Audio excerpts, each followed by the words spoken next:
Mr. Deputy Speaker, Assistant Speaker, I wish to ask a series of questions to the good Minister for the Department of Personal Management. Through you, Mr. Assistant Speaker, my questions are in relation to a recent announcement that was made that indicates that an organization by the name of Dayforce has been engaged to manage the payroll of the public service.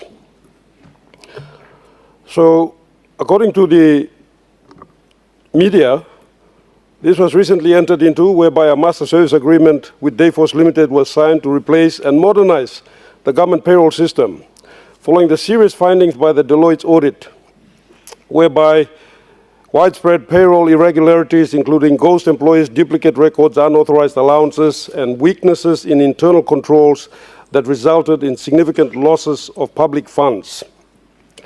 So while the government has presented this new system as the solution to these long outstanding problems, the public deserves some assurance that it will genuinely eliminate payroll fraud and strengthen accountability. So my questions to the Minister are this. And I understand that the Minister will be bringing a report in the near future. Myself, as well as Chairman of the Special Parliamentary Committee on Public Sector Reforms, will be also bringing a similar report to close this long saga, this chapter that's taken so long to implement these recommendations, urgent recommendations that had been made by Deloitte as a result of the Deloitte's payroll audit. Minister, can you, through you, Mr. Assistant Speaker, can the Minister explain how the new Dayforce system will identify and remove ghost workers, duplicate employer records, and other fraudulent entries that were highlighted in the Deloitte audit? Question 2, what safeguards will be built into the system to prevent unauthorized allowances, salary adjustments, manual payroll manipulations from being entered and processed? Question 3, given that the new system is still being implemented, what immediate measures are currently in place to prevent ongoing payroll fraud and leakage of public funds? Will the payroll system, question number 4, provide a complete audit trail showing who makes payroll changes, when those changes are made, and whether they were properly authorized? Question number 5, who will have ultimate administrative control over the payroll system, government officers or Dayforce, and what measures are in place to prevent abuse of that authority?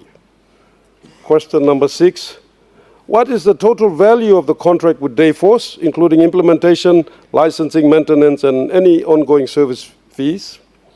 And finally, question number 7, what penalties, remedies, or contractual protections exist to ensure taxpayers are compensated if the system fails to deliver the promised payroll reforms or fails to prevent fraud? Now, given the serious findings of the Deloitte audit, will the Minister commit to tabling regular public reports to Parliament detailing the number of ghost workers removed, payroll savings achieved, and disciplinary or criminal actions taken against those responsible for payroll fraud? Thank you very much. Minister for Public Service. Thank you, Mr. Assistant Speaker. This question, I thank the Governor for Oro and also my Chairman for the Public Sector Parliamentary Bipartisan Committee on Public Sector Reform. The question that the Governor and my Chairman has asked is highly technical, so I'll try to answer some of them, and most of them are basically captured in the new version that the department has already embarked on. Firstly, I'd like to announce to the Parliament and also through our public service that the Master Service Agreement was signed 2 weeks ago in Sydney between the Dayforce Australia and the government of PNG.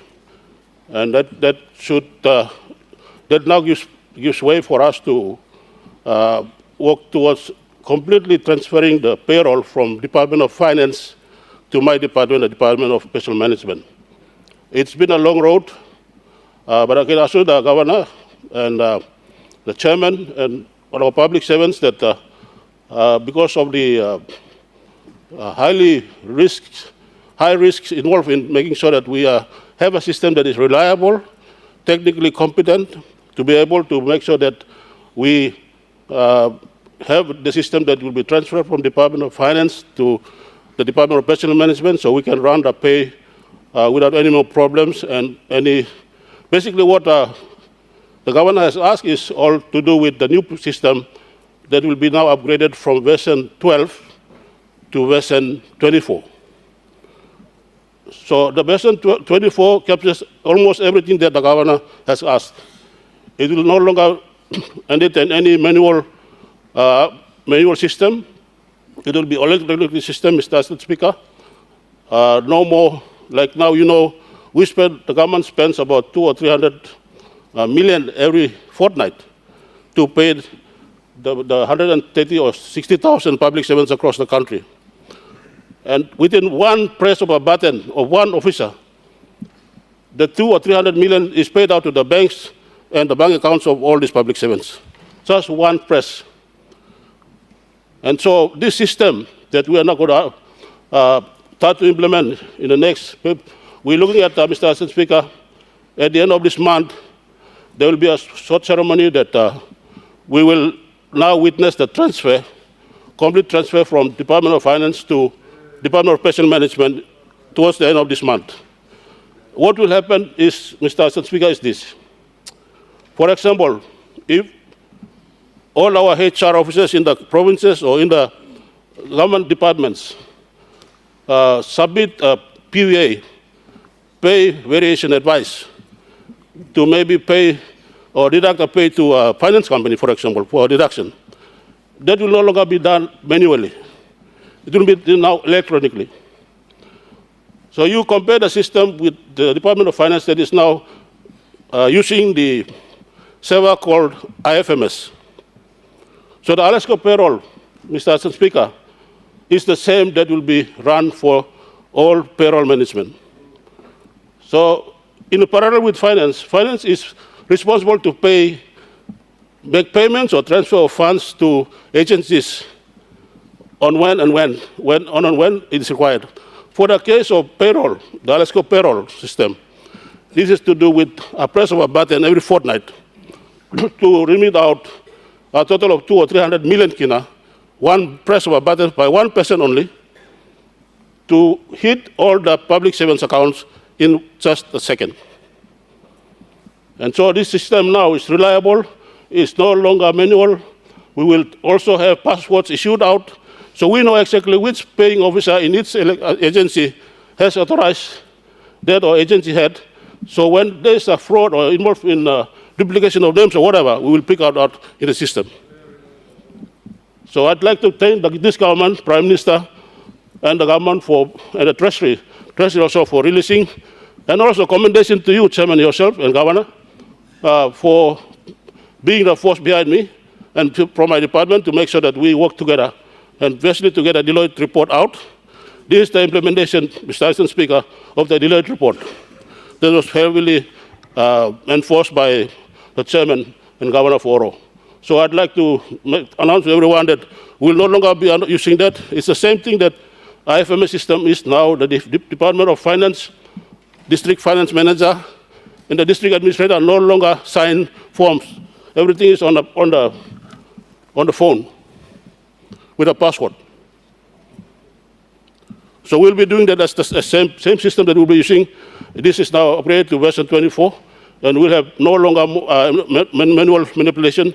For example, the leave entitlements will be issued from that, and you can use that to payroll. I sign my Form 11 on the phone. I don't use any more printer and scanner. So it's instantly done on the phone. So that is why, Mr. Assistant Speaker, it's called a smartphone, not for anything to be. So I like to talk and assuring all the public servants and all the agency heads, ministers, governors, to support your HR office so that they can competently run the system when it's operational. But thank you, Mr. Speaker, Assistant Speaker, for this, and also thank the Governor for the question. Thank you. Member for Abao.